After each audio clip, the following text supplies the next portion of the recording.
what happened to me. I have some problems happened to me yesterday. I can describe about my problem, no problem.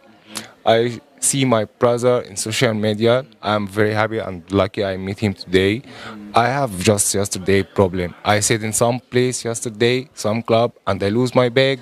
This in some club midnight yesterday. Yeah, midnight, yeah. Everything inside my bag, everything. Wait, but which club? The name? It is in, I think in Remera. Ambura.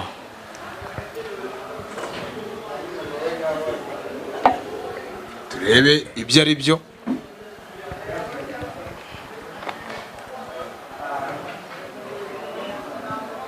N'ibiganza byari bifite amafaranga. Ibi ni ibyayaciye, ibi ni ibyayaruhiye. Kameramani nadufasha ariko agaragaza birakora amafaranga. Ni ibi byayakoreye. Yabyo. Ari nayo babona babeshye abantu ariko bakayabona. Yego, ibikorwa bagakora ariko bakayabona. Karaba. Do it like this. Finish? Yes. Achia pale. Finish. Hanyuma by the way, kamaguruka nanjye ibintu ndabona ubanza bigeze aho bikomeye. Umuzungu aravuguse. Bataza kugira ngo hari ivangura ririmo hano ariko muzungu ni ijambo risanzwe.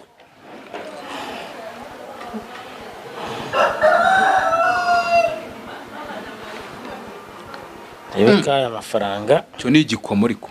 oya tani biracyari umwana nduzagera njera mu bintu bitoye. Umwana ngawe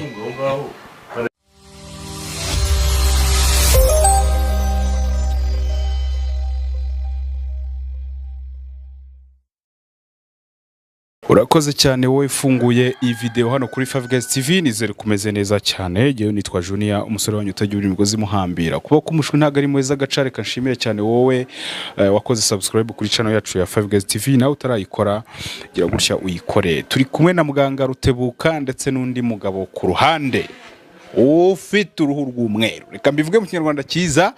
Babita abazungu n'abagabo beza cyane bameze fresh babatembereye hano mu Rwanda ariko baturutse mu bihugu byabo. Murabizi hano dukunda abanyamahanga iyo baje badusanga kuri wa mutekano wacu ducuruza ndetse n'amadevize ari serious. Hano mu Rwanda ibintu n'amahoro cyane ariko impamvu twicaye hano ntabwo ari ibintu byoroheje kuko uyu mugabo yandikiye 5guys TV avuga ati yewe nagize ikibazo nahuriye nacyo hano mu Rwanda.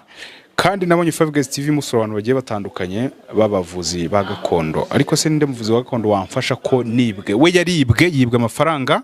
Ayo mafaranga aravuga ati sinayaheba ko byagenda kose.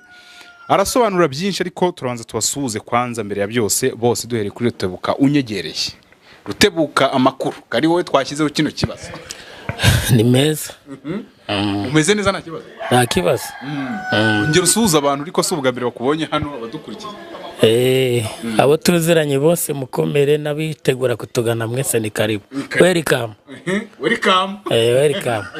Dusuze n'undi ku ruhande muraho. How are you? Fine. My name is T. I'm Egyptian. Sorry, your name is T. T. Yeah. T. Yeah. Only T. No, it's because my name in Kenya, Rwanda is have problem. My name is Taha, meaning in Kenya, Rwanda, Taha is meaning go home. So I take shortcut. I say my name is T. Yeah. Yeah. T, how are you? I'm fine, bro. I'm fine. I come here to visit Rwanda. It's nice country. Everything is good. Safe country. But wait, which country? I'm Egyptian. I'm Egyptian. Egypt. Yeah. Egypt, okay. Tuvuga ngo ni mu Misiri. Yeah, Misiri, yeah. I come here for visit Rwanda.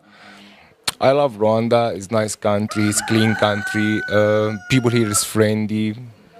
And number one for me and very important for me is safety country. Safe country and safety. But I tell my problem, what happened to me. I have some problems happened to me yesterday. I can describe about my problem, no problem.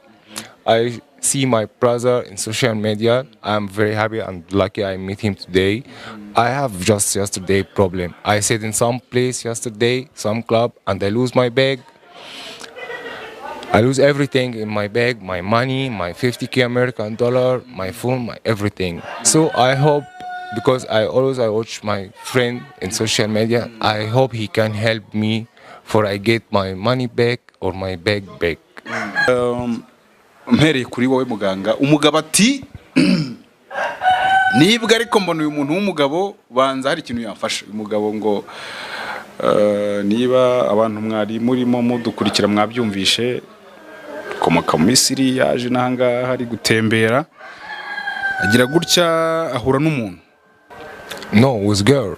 They steal my bag. I think it's boy. Yeah, we have to check CCTV camera better.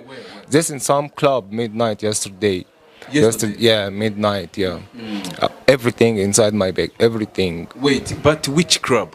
The name? It is in I think in Remera. I think call him Mulito, Mulata, something like that. Mulata, something like that. It is nice place. It's a nice place and safety place. But I don't know how this boy he snatched my pig. I don't know. I think they have even nice gas. I hope my brother, he can center everything for me. I hope. Okay. Yeah. So nibyo ndimo mbwira abantu nti aragira ati jewe naribwe nibirwa mu bice by'Iremera, umuntu agira atya atwara ibyanjye ngo umukobwa. Abakobwa ndabasuje mu kibandi imwe muri abantu b'abasirimu cyane ariko kwiba ntago ari VIP. Ati rero muganga